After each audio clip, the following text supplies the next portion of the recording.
addition to Marie, who's always got a terrific talk, and then Brenda, Mark and Randy are with us. Wave your hands in the back row.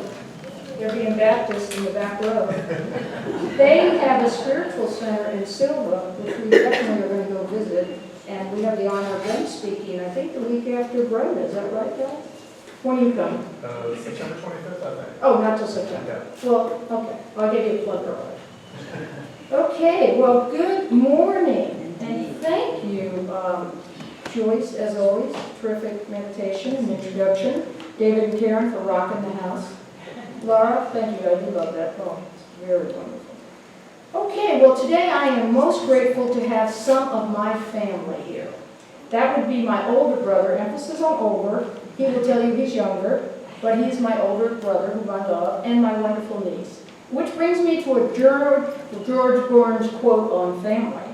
Happiness is having a large, loving, caring, close-knit family in another city.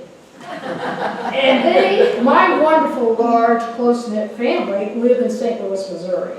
So I'm going to start off today with a story, and then we're going to get back and talk a little bit about family. So a fellow has been hired as a new CEO of a large technical corporation. The CEO was stepping down, so the new one took over, and the former CEO said to the new one, hey, let me help you out here. I'm going to give you 3 envelopes. 1, 2, 3.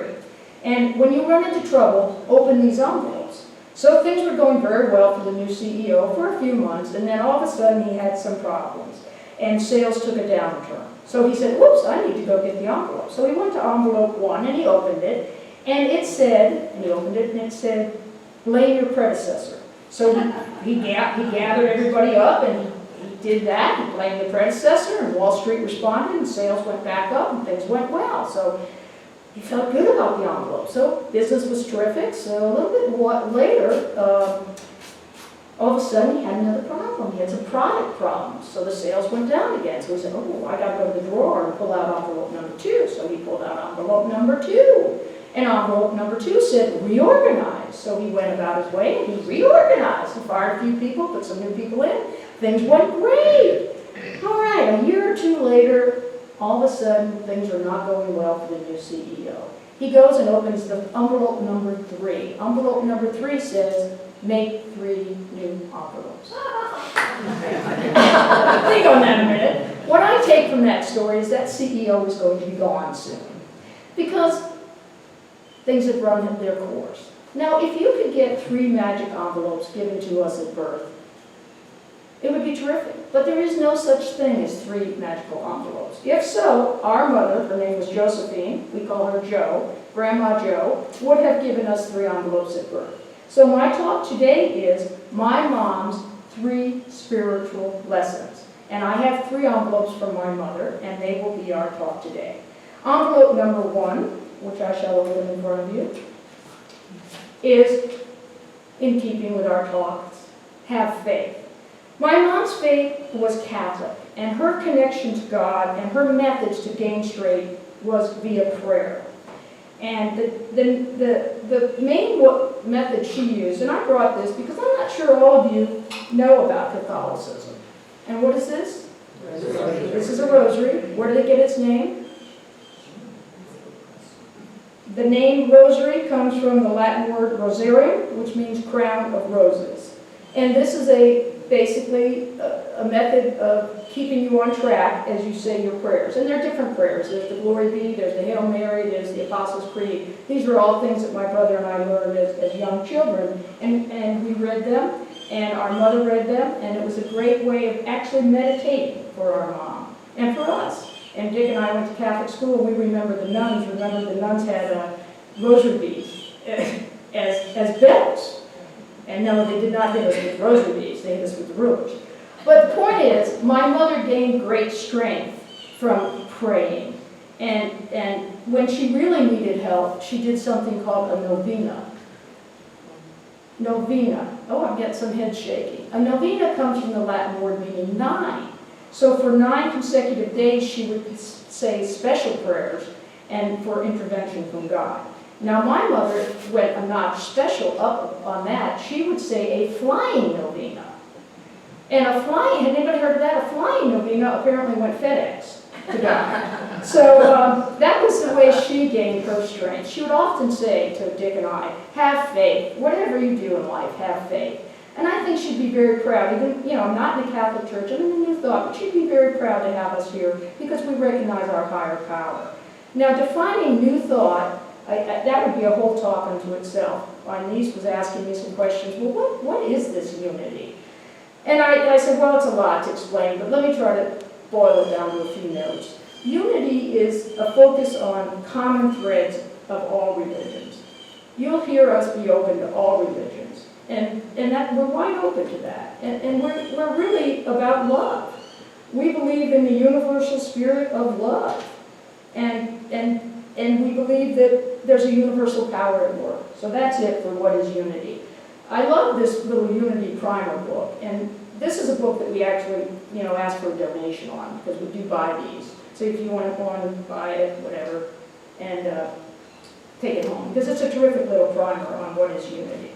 Unity followers, we connect to God, or spirit, or universe, several ways. We connect via meditation. You've heard us talk about meditation today. We connect by affirmations. I'm a big affirmation person, and these are my affirmations from 1984. See, they're on a typewriter.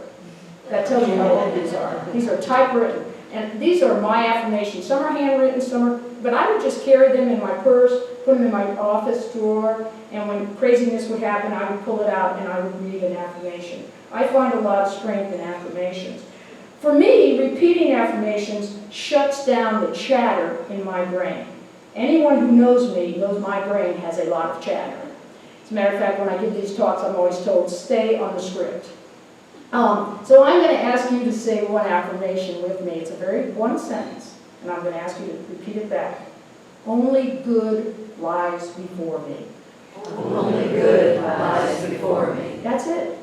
Take that with you. That's if you get nothing else from our talks today, take that with you. Only good lies before me. Because it sets that tone of calmness. Now, every religion has their own type of connecting to their power. As you know, I like trivia. My brother is a trivia whiz. So he does not have these answers, so he can play. What are the major religions? What's the biggest? What are the major ones? Anybody? Buddhism, I hear. Hinduism, I hear. Islam, I hear. Which one's the largest, Dick?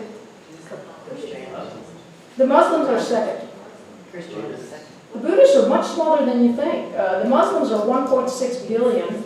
The Muslims make up 23%. Islam is the second largest with, you haven't gotten the first largest yet. Christianity, yes. Christianity is 32%. So anyway, in keeping, I have a handout, so just pass that around, Dick. You all can take a look at the world religions. Thank you very much. So, the Islam, they relate, as you know, their God is Allah, their messenger was Muhammad. The Hindus, as you know, have many gods. They say mantras. They set up temples in their homes. They also go to temples. The Buddhists pray to the law of nature called Dharma, represented and taught by Buddha. So people all over the world are expressing their faith, as envelope 1 says. And I think Mom would be proud because we're expressing our faith today. That brings me to envelope number 2. Envelope number 2 from Mrs. Daley. It all comes out in the wash. Did your mom ever say that to you? Yes. My mother, I would fret, and she would say, oh, Dee Dee. They always called me Dee Dee. I dropped the second D when I was 22, so it's just one D now. It all comes out in the wash. If Mom were a student of unity, what would she say? It's all in divine order. Catholics would say it's all God's will. But it's all the same. We're looking to a higher power.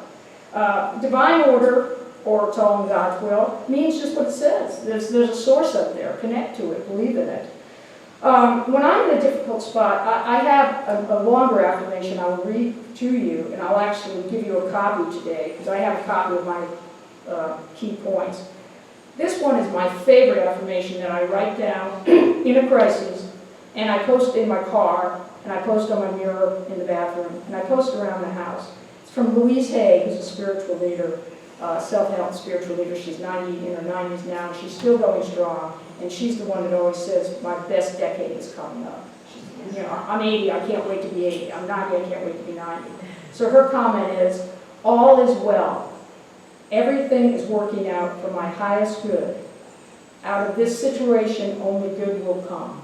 I am safe. So I've made a copy of that, so please take that home with you. We all have little glitches in our lives. This affirmation works. So use that as a prayer, and I highly recommend that. Positive affirmations are very good, but I want to point out, and divine order is great, but we have to recognize that we can't just sit at home and say, well, I'd like to have a new husband. I'd like to have a new car. I'd like to have a great job. We have a responsibility to move and take action. The serenity prayer, I think, says that very well. God grant me the serenity to accept the things I cannot change, the courage to change the things I can, and the wisdom to know the difference. That is such a powerful statement. In other words, that higher power may be the ultimate driver, but there are times we have to take the wheel. I'm going to tell you a true story about a friend of mine I worked with several years ago, about 12 years ago. Her name is Pam. She was in her late 30s. She was divorced. She wanted to get married. She wanted to have kids. She was a very successful project manager at my company, General Electric. She wrote a project plan to get a husband. No nonsense, no nonsense. I said, I've never met anybody like you, Pam, but I bet it'll work. You know what? She said, I'm going to get a nice husband. I'm going to have a good family.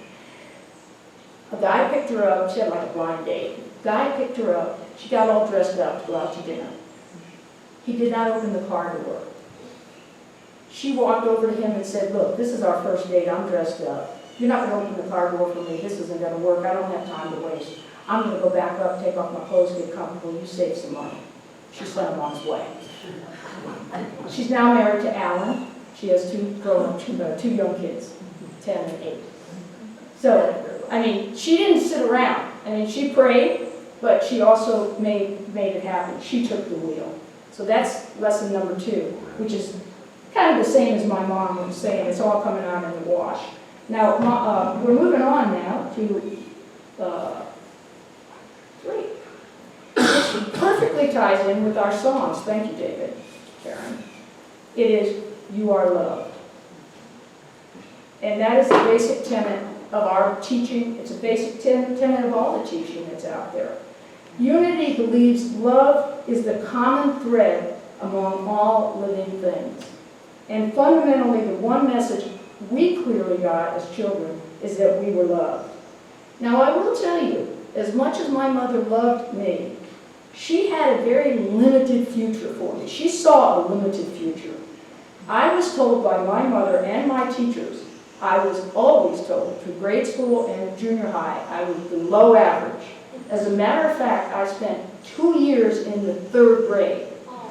No, 4th grade, not by choice. Not by choice. But it didn't bother me. I made new friends. But, you know, you just roll with the punches. Yeah, I guess that's where I developed my sense of humor. But my grades in 7th grade were failing, and I had F's, like a red F on a report card. But they moved me on to 8th because they couldn't keep me back. And my high school counselor said, you know, Diane, they call me Diane, that's my real name. Diane, we're not going to put you, you're going to have to take bookkeeping and home economics.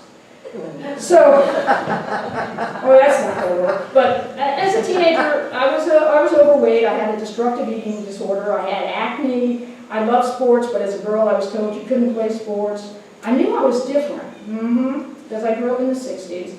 But there was no word for gay in the 60s, so I was terrified. So I just decided to keep that a secret. So needless to say, my sense of self was a bit low. Something magical happened in my life. It involved love. My brother Dick went away to college. I was in 8th grade. I got a new thought. That is when my new thought, love, began. I said, if he can go to college, so can I. I'm as smart as he is. And I turned my life around. I went to summer school. and I got college prep, and I ditched the bookkeeping, and I took algebra, and I went to college, and I graduated above average. Above average. I got a new thought. My family was very proud, although I'm sure they would all think I could have taken a home ec course. Wouldn't have hurt me to take home ec. Then in my late 20s, through this new thought teaching, I found a new thought teaching. And I learned to keep those 3 lessons that my mom had taught us. Have faith. It all comes out in the wash. You are loved. And I let go of the destructive thoughts. I learned to release them one by one. Not saying it was easy, but I worked at it. And I got some professional help. Found this teaching. I learned about affirmations, started typing them up, carried them in my purse, carried them to work. I landed work I loved. I fell in love. I told everybody I was gay. Lived a wonderful life. Still am. What did I say earlier? My best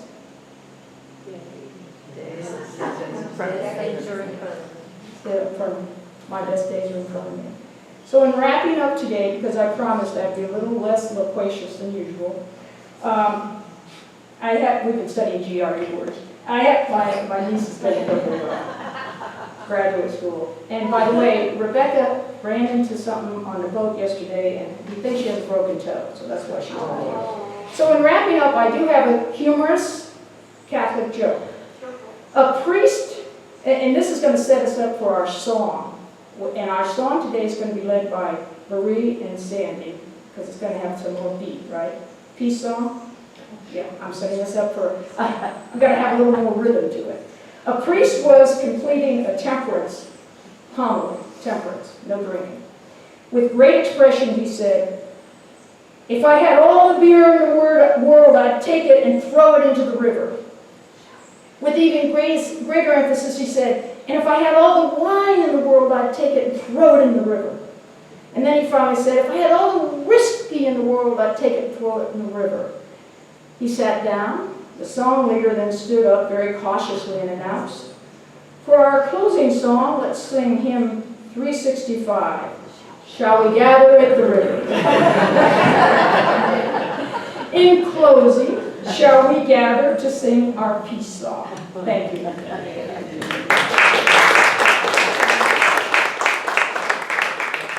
right, peace song being led by the girls. You gotta stand up.